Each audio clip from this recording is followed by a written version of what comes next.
yoshingiz aylang. Karaxt deb qoldimi? Energiyangiz ko'tarilgan his qildingizmi? Va tushuntirdimki, masalan, energiyangiz ko'tarildimi?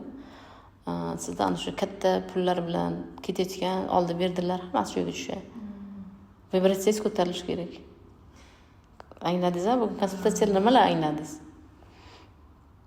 Shu narsa o'zimga olmaslik kerak. Qutqaruvchilikdan chiqishingiz kerak.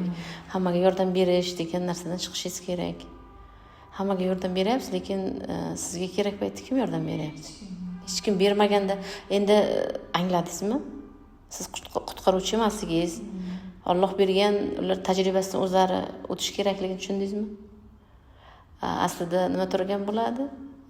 Odamlardan mana shunaqa qilib yordam qilish orqali, pul berish orqali sevgi olish bo'ladi-da, o'zini yaxshi ko'rish bo'ladi. Buni ortida shu narsa turibdi.